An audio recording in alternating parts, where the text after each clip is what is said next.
Hello friends. आज एक बहुत इंपॉर्टेंट टॉपिक 226 और 227 कॉन्स्टिट्यूशन का आर्टिकल जो हमारे बीच में है, तो मैं चाहूंगा कि आज हम इसको ब्रॉड एनालिसिस करें, क्योंकि ये सेक्शन ऐसा है कि हम इसको हाई कोर्ट में डेली रूटीन पे यूज करते हैं, और जब इसकी डिस्टिंक्शन या इसके डिफरेंसेस की बातें आती हैं तो कहीं ना कहीं वो चीजें चूक जाती हैं जो इस सेक्शंस को एक बहुत महान और एक बहुत बड़ा सेक्शन बनाता है। जो pillar of the high court कहलाते हैं ये सेक्शन, आर्टिकल 226 एंड 227।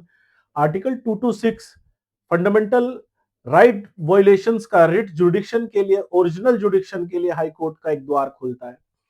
एंड जो आर्टिकल 227 है वो सुपरवाइजरी कंट्रोल है हमारी हाई कोर्ट का, कि जो सुपरवाइज करती है जो भी ऑर्डर पास होते हैं हमारे ट्रिब्यूनल से, निचली कोर्ट से, जो लोअर कोर्ट से, और टाइम टू टाइम गाइडलाइंस 227 में हमारी मान्य हाई कोर्ट गाइडलाइंस जारी करती है कि किस तरीके से वर्किंग कल्चर होगा, किस तरीके से वर्क एथिक्स होगा, किस तरीके से वे ऑफ वर्क होगा सबॉर्डिनेट्स कोर्ट्स का।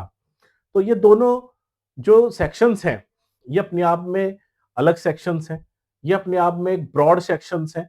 तो इसका विश्लेषण मैं आज आपको बताऊंगा आसान शब्दों में, जिससे जो मेरे लीगल फ्रेटर्निटी के जूनियर्स, मेरे कोलीग्स पूछते हैं कि अभिषेक 226 और 227 के ऊपर कुछ हमें बताओ, जिससे हमें अपने क्लाइंट को या समझाने में, कभी कोर्ट से भी क्वेरी आ गई तो हम समझा सकें। क्योंकि मेरे एक फ्रेंड है, उनको पूछा गया था कि 226 227 में क्या डिफरेंस है, तो वो कुछ ज्यादा नहीं बता पाए थे। तो मैं चाहूंगा कि आज ये जो नॉलेज है अपने लीगल लॉ विलेज चैनल से मैं जनता तक पहुंचा सकूं फ्री ऑफ कॉस्ट।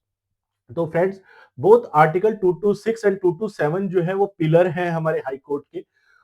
जो सुपरवाइजरी और जुडिक्शन जो हमारे सिक्स पार्ट है कॉन्स्टिट्यूशन का, उसमें ये लिखी हुई है। While they often overlap practice, a single petition can be filed under both. हम एक सिंगल, जैसे हमारे रूटीन में केसेस आते हैं तो हम उसमें सिंगल पिटीशन में भी 226 और 227 में भी हम ये केसेस डाल सकते हैं। तो मैं यहाँ पर आज जो चर्चा करने जा रहा हूँ वो उनके स्कोप, नेचर, पर्पस और रेमेडीज के हैं, क्योंकि वो डिफरेंट है। क्योंकि जो आर्टिकल 226 है वो संविधान का जो power writ जुडिक्शन honourable high court को डायरेक्शन देता है।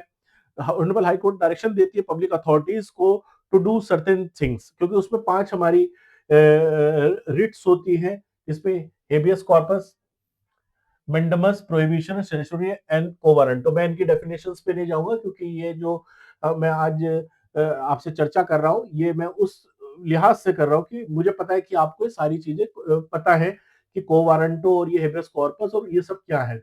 इलीगल डिटेंशन है, टू डू पब्लिक ऑर्डर्स, सेंसुरी मतलब कोई ऑर्डर आ गया है तो उसको रोकने के लिए प्रोहिबिशन, और को वारंटो मतलब by what authority you are holding that particular public office, कि किस हैसियत से आप एलिजिबल नहीं है तो कैसे रोके हुए हैं।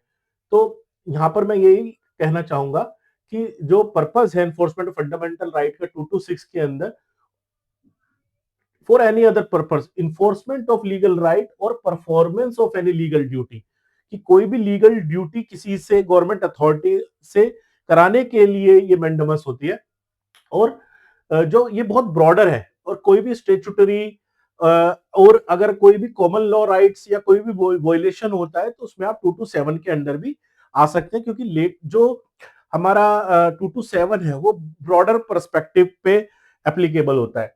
तो टेरिटोरियल जुडिक्शन, क्योंकि जो हाई कोर्ट है वो अपनी टेरिटरी में ही जुडिक्शन के तहत ही रिट को एनफोर्स कराती है। और ये किनके ऊपर होता है, क्योंकि ये सारी कॉमन हमारे कोर्ट में भी आती है कि रिट ऐसी एजेंसीज पे लग जाती है जो प्राइवेट है, जो पब्लिक फंक्शन नहीं कर रही है, functionality of the public purpose they are not performing, तो वहां रिट नहीं आता। तो गवर्नमेंट अथॉरिटीज के ऊपर ये एप्लीकेबल होती है और विद इन इट्स टेरिटरी होती है, और the cause of action Holi of part arise with in the territory. तो थोड़ा सा भी पार्ट उसमें आपका हुआ हो, तो जैसे कोई होटल है, उसका हेड ऑफिस दिल्ली में है, बट जो इंसिडेंट हुआ है अगर वो बाहर हुआ है, तो ये सारा देखा जाएगा कि क्या कुछ थोड़ा बहुत भी उस पर्टिकुलर होटल में हुआ था। ठीक है, अब्रॉड में हुआ, बट सपोज उसने अगर कॉल करी कि मुझे बचाओ, मुझे सेव करो, तो कहीं ना कहीं वो पर्सपेक्टिव में आती है। तो यहाँ पर डिस्क्रिशनरी रेमेडी होती है। 226 में जो है ये ऑटोमेटिक नहीं है, it is subject to judicial discretion, principle equity laches delay and alternate remedies. तो यहाँ पर जुडिशियल डिस्क्रिशन बहुत बड़ी चीज होती है आपकी रिट में। और डिले एंड लैचेस अगर है तो कोर्ट के पास डिस्क्रिशन होता है कि वो आपको कंडोन कर सकता है, नहीं भी कर सकता है। और अल्टरनेट रेमेडीज अगर आपके पास हैं, सपोज मैंडमस के आप नहीं चाहते, कोर्ट देखती है कि अगर रिट नहीं इशू करनी और आपके पास कोई और साधन है रिलीफ का, तो कोर्ट उसमें आपको दूसरे फॉर्म में भेज देती है। जैसे कोई एक्सीडेंट का केस आया तो उसमें आपने रेट डाल दी, तो कोर्ट को पता है कि उसमें एक्सीडेंट ट्रिब्यूनल्स हैं, अलग सिविल सूट आप डाल सकते हैं कंपनसेशन के लिए। तो यहाँ पर कोर्ट एंटरटेन नहीं करती मैनी टाइम रिट।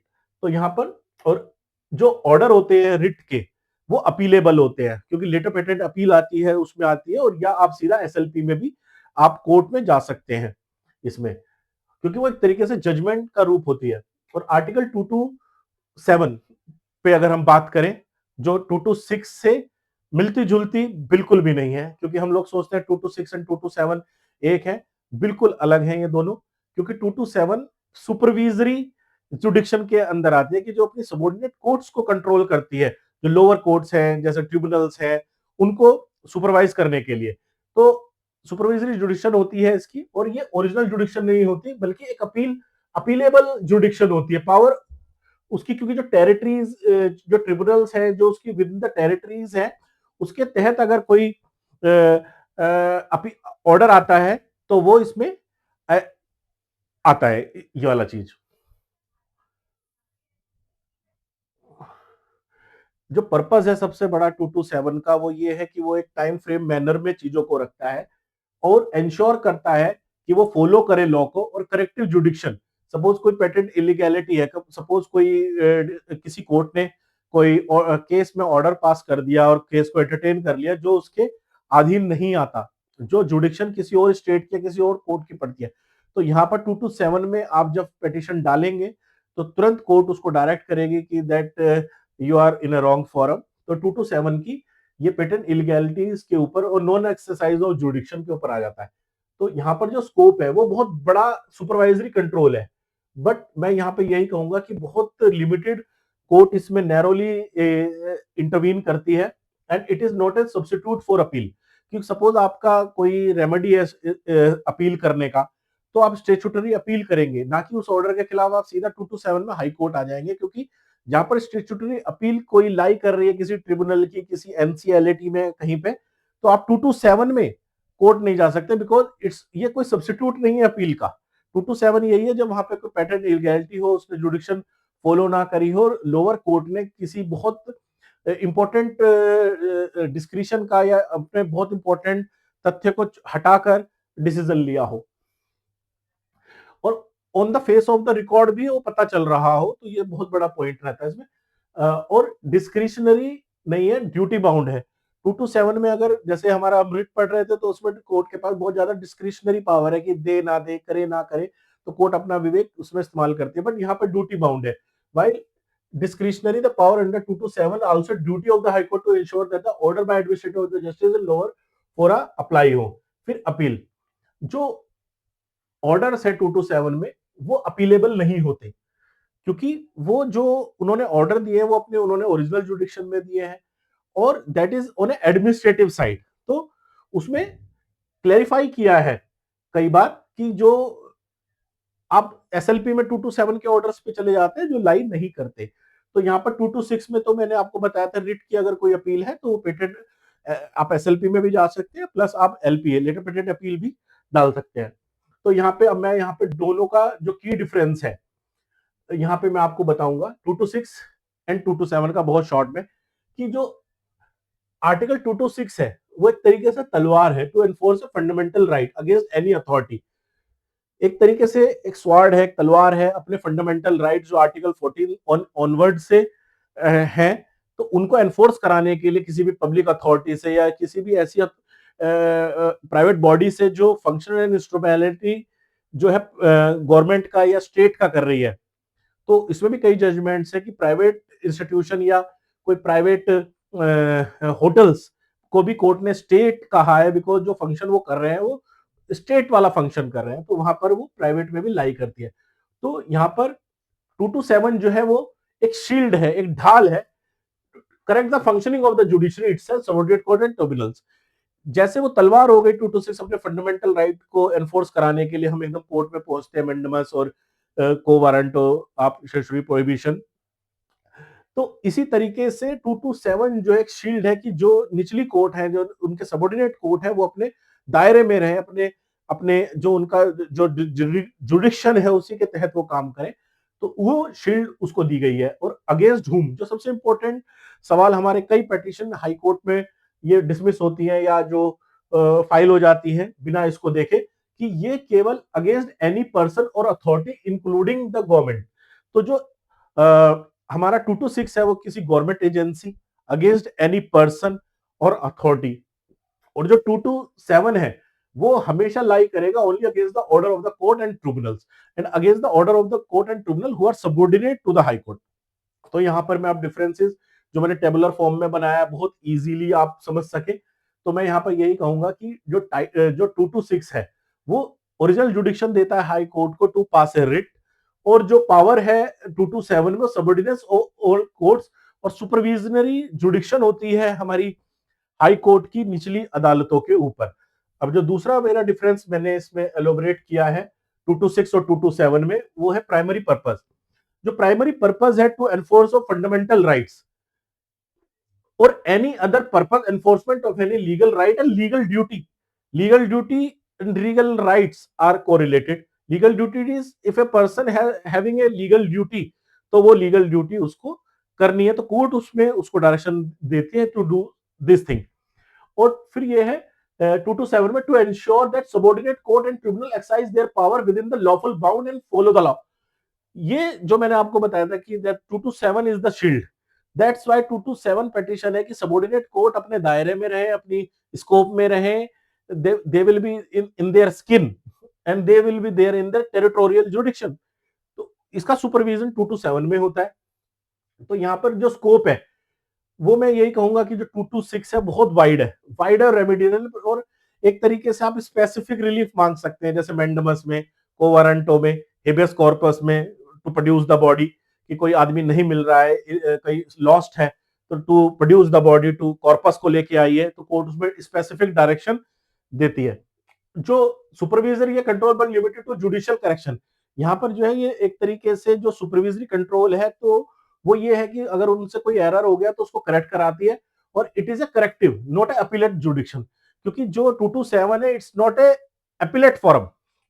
निचली कोर्ट ने कोई चीज छोड़ दी, भूल गए, कोई करेक्शन है, कोई उनकी खामियां हैं, या उन्होंने अपने दायरे से जाकर कुछ काम कर दिया, तो वो उसको करेक्टिव मेजर में लेके चलते हैं। बट जो अपीलेट जुडिक्शन है ये उसका 227 एक सब्स्टिट्यूट नहीं है। स्टैट्यूट में अगर कोई अपील लाई कर रही है then a person has to avail that, ना कि वो 227 में आके निचले कोर्ट को चैलेंज कर सकता है।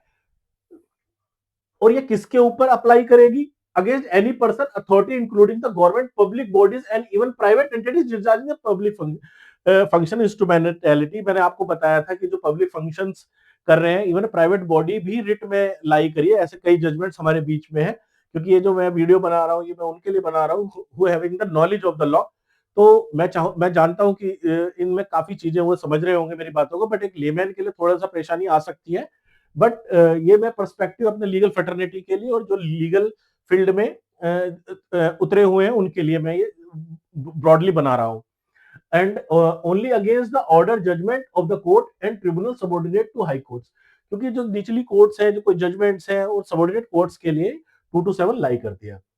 टाइप ऑफ ऑर्डर्स कैसे होते हैं आप सभी को पता है। Issue specific writ direction habeas corpus mandamus etcetera to the respondent. Respondent parties होती है, गवर्नमेंट पार्टीज होती है, प्राइवेट लीगल अथॉरिटीज होती है, कोई पीएसयूज होती है, तो उनको हम स्पेसिफिक डायरेक्शन कोर्ट देती है कि डू दिस थिंग। और यहाँ पर जो है हमारे 227 में issue direction orders guidance to the subordinate court. Subordinate court को 227 में हमारी मान्य हाई कोर्ट निरंतर गाइडलाइंस देती रहती है कि आपको इस तरीके से वर्क करना है। Even the timing of the court will be specified by the our in 227 by the our honourable high court on the administrative side. तो लाइक क्वेश्चन इस ऑर्डर डायरेक्शन ऑफ री हियरिंग, तो उनको डायरेक्शन सबऑर्डिनेट कोर्ट्स को मिलती रहती है 227 के अंडर। तो टेरिटोरियल जुडिक्शन के ऊपर हम बात कर लेते हैं। Limited to territory where the cause of action arise wholly और पार्टली। तो जो हमारा 226 है वो टेरिटोरियल जुडिक्शन और कोर्स ऑफ एक्शन जहां पर थोड़ा बहुत हुआ है या पूरा हुली हुआ है, तो वहां पर आप उस कोर्ट में, उस हाई कोर्ट में डाल सकते हैं और वहां पर इसका जो रिट है वो इशू करती है कोर्ट। और यहाँ पर क्या है, extend over court and tribunal student with in the territorial, तो ये भी उसी की तरह है कि जो भी कोर्ट उसके अंडर होंगे, ट्रिब्यूनल्स उसके अंडर होंगे, ये वहां पे लाई करेगा। तो अब हमारा जो आ जाता है नया डिस्क्रिशन, कि डिस्क्रिशन की कोर्ट को क्या करना है वो अपने विवेक से सोचती है, मैटर ऑफ फैक्ट्स के हिसाब से देखती है, लॉ के हिसाब से देखती है और अपना डिसीजन लेती है। Highly discretionary subject to equitable principle laches and ability of alternate remedies. तो ये बहुत मेन पॉइंट है कि वो डिस्क्रिशन का यूज करती है, सब्जेक्ट और प्रिंसिपल ऑफ नेचुरल जस्टिस का यूज करती है, लैचेस और availability of alternate remedies. Latches में अगर कोई आपकी तरफ से डिले है, आप आए हैं, कोई कोई कोई कॉज 30 साल पहले हुआ है और उसको 30 साल के बाद आप कोर्ट आ रहे हैं, तो कोर्ट देखते हैं कि भैया आप 30 साल लेट हुए, तो इसका मतलब डिले एंड लैचेस को आप एक्सप्लेन करें। और अगर आप नहीं कर पाते तो कोर्ट डिसमिस कर देती है और जस्टिफाई कर देते हैं कोर्ट को, तो कोर्ट एंटरटेन कर लेती है। और यहां पर मैं यही कहूंगा कि जो 227 है, जो 227 है आपका,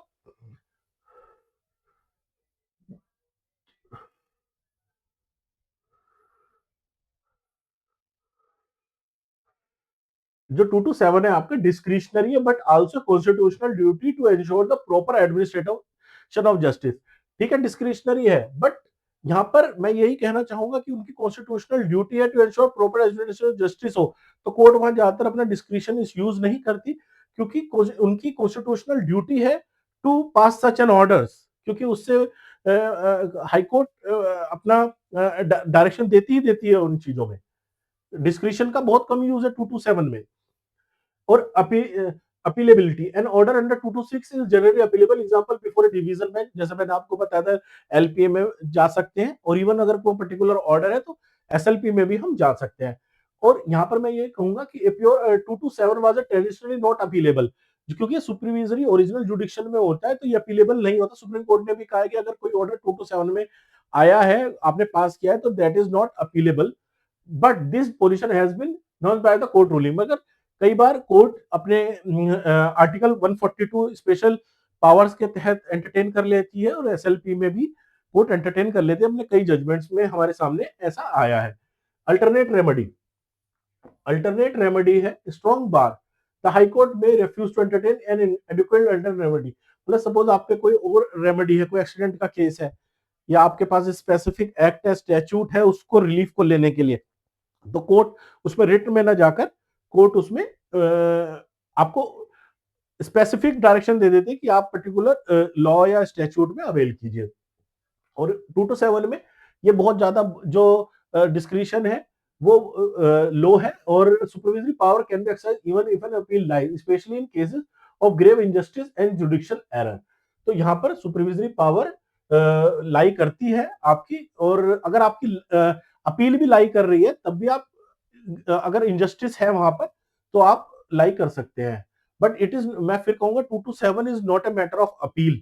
अगर आपकी अपील कहीं लाई कर रही है तो you have to avail that remedy, because it is not an alternate to the appeal, कि आप अपील में ना जाकर आप 227 को फॉलो कर रहे हैं, तो it is not, because it is A सुपरविजनरी article of 227। अब यहाँ पर प्रैक्टिकल यूज, जो सबसे ज्यादा मेरे से पूछा गया कि सर इसका यूज क्या है, तो use by citizen legal person aggrieved bye administrative executive quasi judicial orders.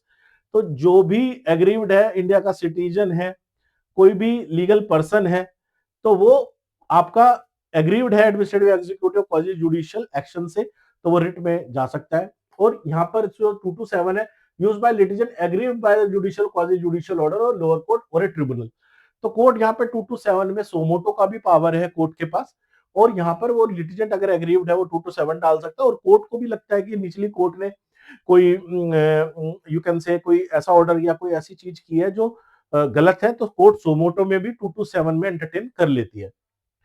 तो important judicial perspective, the overlap due to the frequent overlap, the Supreme Court in case of Surya Devi Rai versus Ramchandar simplify किया इनकी practice को। Petition challenging a lower court tribunal can be filed with a writ petition under 226 और as a revision petition under 227। तो आपके ऊपर ये अगर निचली कोर्ट का ऑर्डर है, ट्रिब्यूनल का ऑर्डर है, जैसे कोई कैट का ऑर्डर है, अगर आप वो हाई कोर्ट में लेके आते हैं तो 226 रीड विद 227 आपका जा सकता है, क्योंकि उसमें भी आप मेंडमस की प्रेयर करते हैं कि to direct government agency to do certain things. और 227 इसलिए कि कोई ट्रिब्यूनल का ऑर्डर है, तो इसलिए सुपरविजन हाई कोर्ट का है, तो दैट्स व्हाई 227 के रीड विद वो आ सकती है। For clarity, litigant often label their petition as under 226 and 227 of the constitution in India. The Supreme Court has advised the High Court to clearly specify the article under which they are passing order as it determines the avenue of further appeal। क्योंकि ये supreme court ने अपने कई आदेश में कहा है कि आप जो ऑर्डर कर रहे हैं वो 227 में कर रहे हैं या आप 226 में कर रहे हैं, क्योंकि 226 का अगर कोई ऑर्डर है तो उसके लिए अपील का अलग प्रावधान है, और 227 का है तो उसकी अपील अगर एडमिनिस्ट्रेटिव साइड में है तो वो लाई नहीं करती। नो डाउट सुप्रीम कोर्ट कई मैटर्स में 142 लगाकर अपना एक स्पेशल पावर के तहत कर लेती है, एसएलपी में कर लेती है, डिस्क्रिशनरी होती है, बट जो 227 में ऑर्डर है that is not appealable because that is on administrative side. तो यहाँ पर जो है it is as in 226 is a remedy for right and 226 is a mechanism for judicial oversight। तो यहाँ पर मैं यही कहूंगा कि अगर किसी का फंडामेंटल राइट्स वायलेशन होता है तो वो 226 के अंदर अपने रेमेडीज और राइट्स को बेंडमस के थ्रू कोर्ट से डायरेक्ट कराता है। 227 इज इसमें जुडिशियल ओवरसाइट की निचली अदालत या ट्रिब्यूनल ने कोई चीज गलत की है और अपने से उसने छोड़ दी है और पेटेंट इलीगैलिटी है कि जो प्रेमा फैसा ही दिख रहा है कि गलत हुआ है, तो कोर्ट उसमें आपका जो है अपना डिसीजन देती है।